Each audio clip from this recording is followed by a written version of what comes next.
তাই আপনি আর বিচারটা করবেন না করলে আমি নিজে নিজে ফাঁসি দিন 24 ঘন্টার ভিতরে।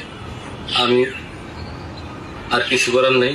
আমি দেশবাসী কাছে বেলান্দ থেকে শুরু করে বেলান্দ, মোহাম্মদপুর, নয়াপাড়া, চরগোবিন্দি, ইসলামপুর এগুলা সহ আমি সবার কাছে বিচার চাচ্ছি। 101 মনির দেহ ধরা, মনির যা কিছু সব করবো 101 মনির দেহ ধরা। হ্যাঁ, আমার ডকুমেন্ট দেখতে পারবেন আমি কি কাজ করে খাই, কি করে খাই, আমার ডকুমেন্টটা দেখতে পারবেন। জামালপুর জেলা, নালন্দা থানা, চরগোবিন্দি আমাদের বাড়ি। আমি দেশবাসী একটা বিচার চাই। দেশবাসী আকাল আবেদন, আমার বিচারটা সঠিক হলে করবেন, সঠিক না হলে করবেন না। আমার বলা 6-13 পাঠাইছি অনেক আগে, পাশেই দালালের বাড়ি। দালালটা অনেক প্রভাবশালী, দালালের হাতে আমি উঠে পাইতেছি না। আজ 19 মাস হলো 5.5 লাখ টাকা দিছি। এই 19 মাস হলো ভিতরে গেছে, আমার একটা ইনকাম আসে নাই। আমার 33,000 টাকা আমার কাছ থেকে 6-13 পাঠাইছি পোলা খাওয়া দাওয়ার জন্য। আজকে এই পোলার আমি চলতে পারতেছি না, আমার খুব অভাব, 4টা বাচ্চা, খুব কষ্ট হলে দিন যেতেছে। আমি এলাকার ভিতরে এমন লোক নাই, এক বাবুল লিপি ছাড়া সবার কাছে জানান শেষ, জানাও আমি বিচার পাইতেছি না। আমার কথা হলো বসে যদি আমার আরো ইনভেস্টিগেট দিয়ে তারপর আমি একটা সুরাহা চাই, কিন্তু তারা বসতেছে না। প্রথম যখন আমার বাড়িতে পাসপোর্টটা নিয়ে যা, ওর ভাই সোজা আর বাদক দুজনের পাসপোর্টে নিয়ে যা পরে আমার অফিসেও কাম দেবো, স্টুডেন্টের বিষয় দেবো, মার্কেটিং বিষয় দেবো, মালিকানা দেবো, এলে বিভিন্ন কথা করে নিয়ে যা। কোনো কাজ কাম দেয় নাই। এরপর 3 মাসের কথা করে নিয়ে গেছে, 90 দিনে পাঠাবো, কিন্তু হয়ে গেল 8 মাস পড়ায় না।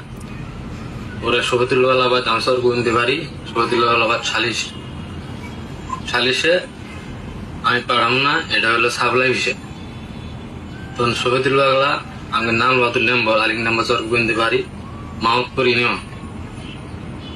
আর ওর ভাই সোজা, ও যে ওর স্বাস্থ্য ভাই 7 জনের মান্না, এগুলা জামিন হয়ে 4 জন জামিনদার হয়ে আমার পোলারে পাঠার পর আজ পর্যন্ত সবার কাছে ভাগ পারি, কোনো সমাধান পাই নাই। তোর মাস্টারে গেছি, তাও সমাধান পাইনি। হ্যাঁ, শুধু এক বাউল ছাড়া সবার জানা শেষ। আমি খুব কষ্ট আছি। মাস পর্যায়ে আমি অভিযোগ দিছিলাম, এই অভিযোগও কোনো কাজ হয়নি। অভিযোগের পর তোমার কোনো কাগজপাতি নাই, তোমার কোনো ডকুমেন্ট নাই, তোমার বিচার করা যাবে না। এখন আমি অনেক ট্রেনিং করে আছি। আজকে ঘোড়া গাড়ি চালাই, আমি ঘোড়া গাড়ি ধান কামাই করছিলাম 35 মণ, 33 মণ ধান মানুষ দিছি। এখন আমি খুব কষ্ট আছি। এখন শুনি যে নাংলার মনির এক দিছে 60,000, আরো জন দিছে 30,000, আরো জন দিছে 20,000। হ্যাঁ, তারপরে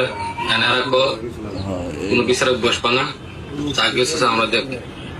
এই খনির বলে এই মনির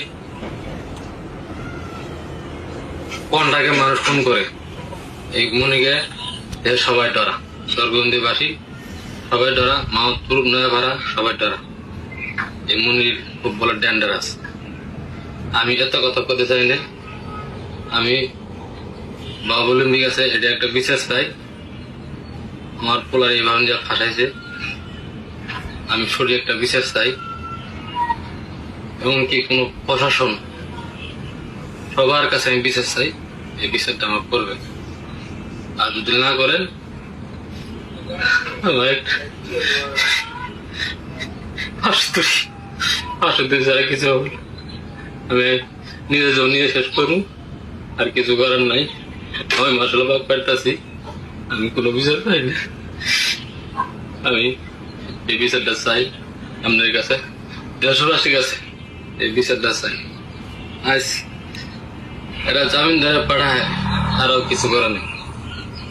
ওদের বংশ মানুষে গেছিলাম, ওর বংশ মানুষ 70-80 জন পোলান নেছিল, আমাকে তুলে নিয়ে যাবো, হুমকি দুমকি মারবো, চরগন্তি বাজার অনেক সাক্ষী সমাজ আছে, আমাকে এইভাবে হুমকি দুমকি দিছে। হ্যাঁ, ওর এলাকার বড় বড় বংশ মানুষে গেছিলাম, ওরা কইছে পোলাওয়ান গেছে, আমরা তো যাই নাই। যাই হোক, আমি পোলাওয়ান শাসন করবো, তোমরা কিছু করলে করো। হ্যাঁ, এখন ওকে বংশ মানুষ আরো পাইতেছে না। এরা যে খালি ফেলে মনির কাছে হবো, না হলে মনির কাছে হবো না। মনির কাছে খালি ফেলে মনির কাছে হবো, তা নাইতে স্বর্গবতী কোনো খালিস নেই। আচ্ছা, আমি তো মনির কাছে টেয়া দেয়নি। মনির কেরা? মনির চিনি শুনি বদল সোজা। কি করবো এখন? যদি লগের মারি, মানুষ কোন খারাপ এর লাগি করে, লগের যদি মারি, তাহলে আমার যে বাড়ি ভিটাটা আছে, বাবা বলান আছে, থাকতে পারবো। তার কাম নেই, আমার নিজের জীবন নিয়ে শেষ করে নেব। তাছাড়া গো ভাই, আমি 24 ঘন্টা টাইম, 24 ঘন্টার ভিতরে আমি নিজের গলার দড়িতে নিজে আত্মহত্যা করবো, আর কিছু করার নেই। প্রতি মাসেই 20,000 টাকা বাড়তে সৌদি আরব দিতে হবে। এখন ওরা কো যে না, পোলারে অন্য জায়গায় লোকায় থুয়ে আমার কাছে বেতন পাঠাচ্ছে মাসে মাসে, আমার কাছে টাকা আছে। আমার মোবাইলে একটা ভিডিও আছে আমার পোলার, ওই ভিডিওটা পাঠাই দিছে। ওই ভিডিওটা এর পরের ভিডিওতে ছাড়বো, দেখতে পারবেন আর কিভাবে ভারত বাই করছে। সৌদি আরব ওই দালালের কাছে একটা টেহা হতেন। ওই দালালে কইতেছে এই টাইমের ভিতরে এইভাবে টেহা না দিলে আমি বাইকে দিছে। আজকে 2.5 মাস হলে বেড়া নিয়ে বেড়ার হাতে খোঁজ খবর নাই। আমি দেশবাসীর কাছে অথবা অবলম্বী সারের কাছে আমি এই বিচারটা